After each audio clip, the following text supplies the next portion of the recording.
En dépit des apparences, il y a seulement deux grandes puissances qui sont en présence dans cet univers et dans notre monde. Il est écrit dans Jean chapitre 10 et au verset 10, le voleur ne vient que pour dérober, égorger et détruire. Moi, dit Jésus-Christ, je suis venu afin que les brebis aient la vie et qu'elle l'ait dans l'abondance. En effet, il y a seulement deux superpuissances qui sont en conflit dans notre monde. D'un côté, il y a le voleur qui est tellement rusé, tellement malin, il s'appelle Satan, qu'il retient prisonnier une planète tout en leur faisant croire qu'ils sont libres, tellement il est rusé. Et de notre côté, il y a Jésus-Christ, le bon berger, qui nous offre la vie et qui nous offre l'abondance. Et je dis amen à cela. La question qui se pose est de savoir qu'est-ce que la vie et qu'est-ce que être dans l'abondance. Qu'est-ce que la vie et qu'est-ce que être dans l'abondance. Pour la plupart des êtres humains, la vie signifie le bien-être physique. Et c'est pourquoi on voit que l'être humain prend un grand soin de son corps. Les hommes aiment être bien habillés. Les femmes aiment être belles et c'est normal. Les femmes ont de belles formes. Les femmes aiment être belles, bien vêtues. Mais qu'est-ce qui reste au soir de ta vie? La parole de Dieu dit, la nuit vient où personne ne peut travailler. La nuit, c'est-à-dire le soir de ta vie. Au moment où tu es tout près de la mort, qu'est-ce qui te reste? Eh bien, il suffit d'aller à l'hôpital pour comprendre cela. Lorsque l'on va à l'hôpital, on va faire une visite à l'hôpital et que tu te rends compte qu'à ce moment-là, tous tes nombreux admirateurs ne sont plus là. Tous tes prétendants ne sont plus là. Quand tu as perdu ton travail, il n'y a plus personne. Tu te retrouves seul.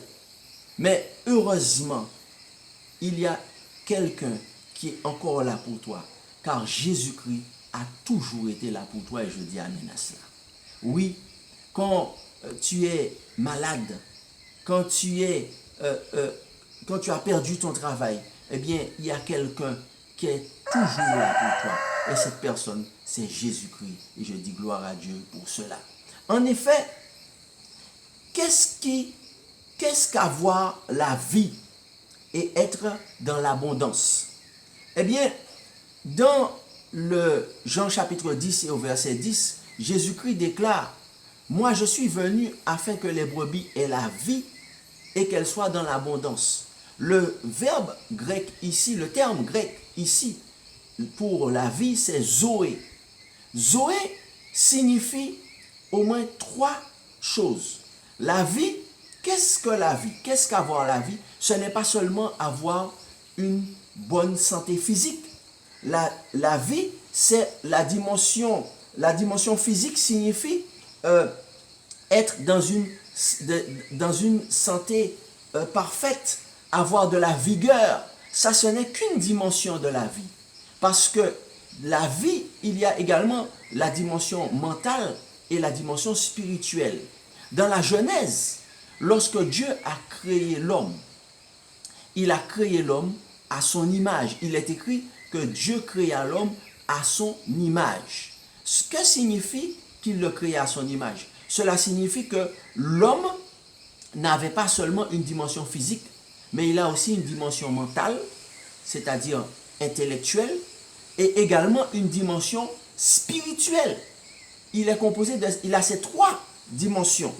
Donc, ce qui signifie que quand Jésus dit « Je suis venu afin que mes brebis aient la vie et qu'elles soient dans l'abondance », cela signifie que Jésus-Christ veut te donner la vie dans tous les aspects de ta personne. Et je dis amen à cela. La vie en abondance dans le domaine physique, dans le domaine mental et intellectuel, mais aussi dans le domaine spirituel. Nous voyons dans la parole de Dieu, dans l'évangile de Matthieu au chapitre 14 et au verset 14, que Jésus, quand il était sur terre, Jésus a montré comment, alors qu'il a créé l'homme à son image, ça veut dire que l'homme a une grande place dans son cœur, puisque l'homme a été créé à son image, l'homme lui ressemble. L'homme est la création qui est vraiment différente, la créature qui est vraiment différente des autres créatures. Eh bien, l'homme a beaucoup de valeur pour Dieu.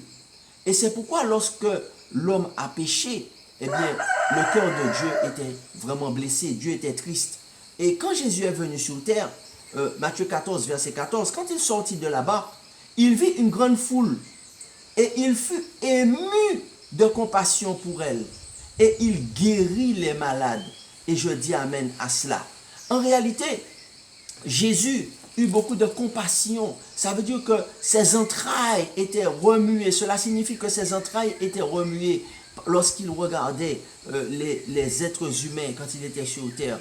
Et jusqu'à aujourd'hui, il voit que beaucoup ont un corps affligé par la maladie.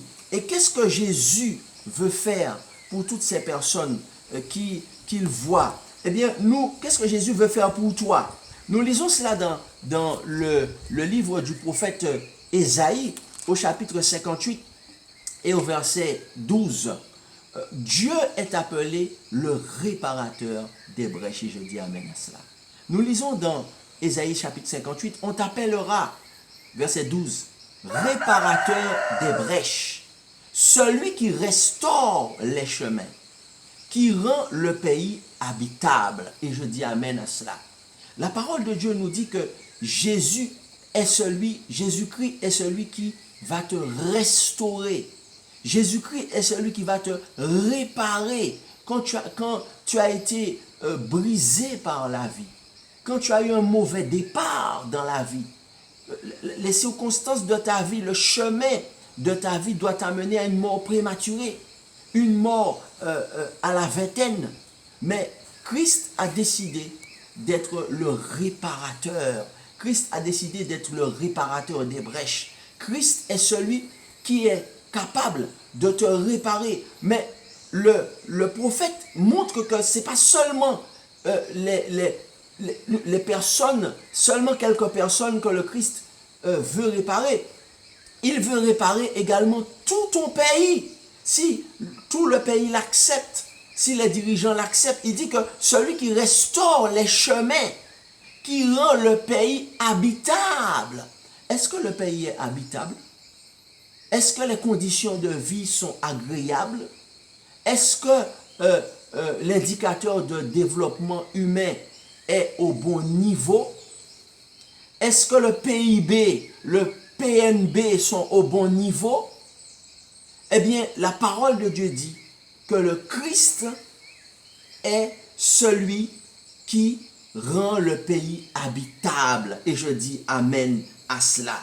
Donc, qu'est-ce que avoir la vie et qu'est-ce que être dans l'abondance? Eh bien, avoir la vie, eh bien, c'est pouvoir reconnaître déjà que le Christ est celui qui est capable de te restaurer, de celui qui est capable de te réparer, de redonner à l'homme l'image de Dieu qu'il a perdue au moment où il a péché. Donc ce n'est pas seulement restaurer la dimension physique, puisque la dimension physique, l'homme n'est pas seulement fait d'un corps, mais aussi restaurer le mental, l'intellect de l'homme et lui donner un intellect encore plus développé, plus puissant. Mais c'est surtout et aussi restaurer sa dimension spirituelle. Restaurer sa dimension spirituelle, puisque l'homme a également une dimension spirituelle. Et si l'homme, avoir la vie dans l'abondance, Jésus dit, ce n'est pas seulement te donner la santé physique. Beaucoup pensent qu'en ayant la santé physique, eh bien, ils seront heureux. Non, cela ne leur suffit pas. Il faut aussi qu'ils recherchent justement la santé mentale et aussi la santé spirituelle. Alors, comment, c'est la deuxième question, comment faire pour avoir la vie que Jésus-Christ offre et être dans l'abondance? Ça, c'est une question fondamentale pour l'humanité, pour nous les êtres humains. C'est une question vraiment, on va dire, une question de santé publique, une question de survie. Comment faire pour avoir la vie et être dans l'abondance? Pour avoir la vie et être dans l'abondance, il faut faire deux choses. Soyez attentifs. Écoutez-moi attentivement. Premièrement, il faut accepter Jésus-Christ comme son seul et unique berger. Et je dis amen à cela. Nous lisons toujours dans Jean chapitre 10 et au verset 14, Jésus, au verset 11, Jésus déclare « Je suis le bon berger. Le bon berger donne sa vie pour ses brebis. » Et je dis amen à cela. Il faut accepter Jésus comme son seul et unique berger. Tous les autres ne sont que des sous-bergers, ne sont que des personnes qui doivent recevoir des instructions de Dieu. Mais le bon berger, l'unique berger, c'est Jésus-Christ de Nazareth. Je dis amen à cela. Parce qu'il déclare, tout d'abord, je suis le bon berger. Ici, le terme grec kalos, qui a été traduit en français par bon, signifie, c'est un adjectif qui signifie celui, qui signifie deux choses. Premièrement, cela signifie, bon, kalos signifie vertueux. Jésus possède toutes les vertus, tout le caractère qui est indispensable pour être le bon berger, kalos. Mais cela signifie aussi en grec, celui qui accomplit un service excellent. Cela signifie que si tu acceptes Jésus-Christ comme ton seul et unique berger, il est le seul qui soit capable de te conduire vraiment dans la vie éternelle. Le terme Zoé, je suis venu pour te donner la vie et la vie en abondance, signifie non seulement la vie physique, mais surtout la vie éternelle. Donc l'immortalité, parce que l'homme a perdu à cause du péché l'immortalité. L'homme a perdu l'immortalité à cause du péché. Et Jésus déclare que je suis venu pour te donner la vie éternelle. Et c'est ce qu'on lit dans Jean chapitre 10 et plus loin le verset 28. Je leur donne la vie éternelle et elles ne périront jamais. Et je dis amen à cela.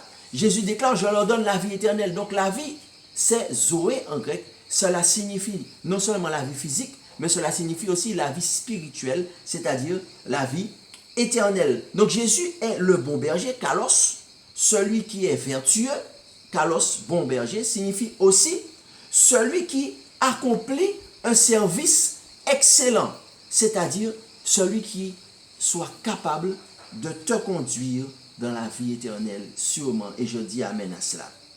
Comment faire pour avoir la vie et être dans l'abondance? Il faut accepter Jésus comme ton seul et unique berger. Et deuxièmement, il faut marcher avec Jésus-Christ. Et je dis amen à cela. Et nous le voyons dans le verset 27. Jésus déclare, mes brebis entendent ma voix. Je les connais. Elles entendent ma voix. Je les connais et elles me suivent. Ça veut dire elles marchent avec moi. En effet, pour pouvoir avoir la vie et être dans l'abondance, il faut marcher avec Jésus-Christ. Qu'est-ce que cela signifie? Cela signifie qu'il faut se laisser conduire par lui. C'est ce que nous voyons dans Galates chapitre 5 et le verset 16, où pour être conduit par Jésus, Jésus n'est plus sur terre. Et c'est son représentant, le Saint-Esprit, qui nous aide à marcher avec lui. Il nous dit, marchez selon l'Esprit, et vous n'accomplirez pas les désirs de la chair. Galates 5, verset 27, et il dit également, si vous marchez, si vous vivez selon l'Esprit, marchez selon l'Esprit. Donc cela signifie que pour pouvoir vivre, marcher avec Jésus, il faut marcher selon l'Esprit, et je dis amen à cela. En effet, Jésus-Christ veut te donner la vie. Il veut te donner la vie avec abondance. Il veut te restaurer. Toi qui as connu Jésus, qui a marché avec lui pendant un temps, qui a laissé sa main, qui a abandonné, qui est parti, qui a laissé l'église, qui a laissé l'assemblée des saints. Toi qui n'as jamais connu Jésus, mais qui sens qu'il te manque la vie en abondance. Toi qui es malade, toi qui connais des insomnies, toi qui connais une tristesse, toi qui as été bafoué par les hommes, maltraité par des hommes, abandonné par ton mari, eh bien, Jésus déclare, je suis venu afin de te donner la vie, et la vie en abondance, physiquement, mentalement, c'est-à-dire intellectuellement, mais aussi spirituellement. Comment? Eh bien, en te laissant conduire par lui, en étant nourri par ses paroles. Deutéronome 8, verset 3, Jésus-Christ déclare dans sa parole que l'homme ne va pas vivre de pain, de nourriture physique seulement, mais il va se nourrir de toute parole qui sort de la bouche de Dieu. Eh bien, si tu acceptes Jésus-Christ comme ton seul et unique berger, le mot berger veut dire pasteur, veut dire celui qui va te conduire dans la vie abondante, et que tu marches avec lui sous l'influence du Saint-Esprit, eh bien tu auras la vie abondante. Et je dis amen à cela.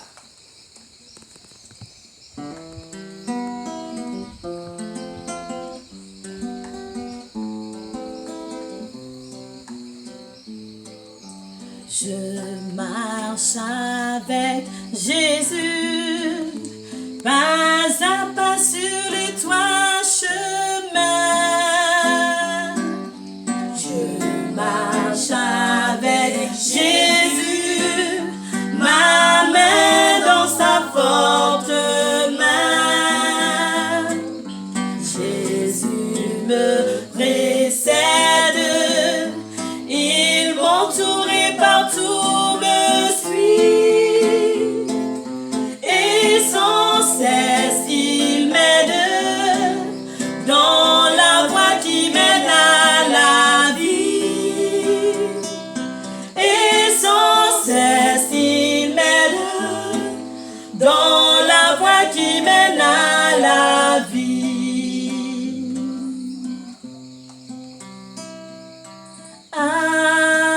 Abrite-moi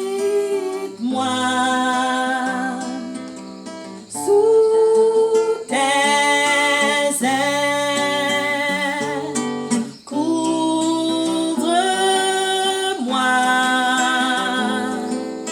par ta main puissante, même si les océans se déchaînent, je les traverserai avec toi.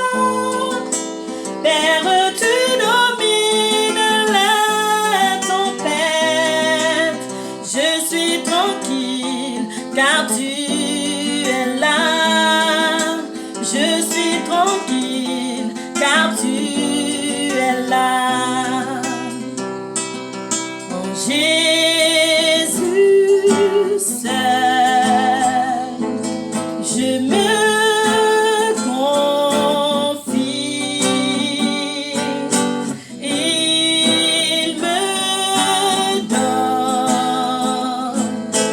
force, calme et puissance, même si les océans se déchaînent, je les traverserai avec toi.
si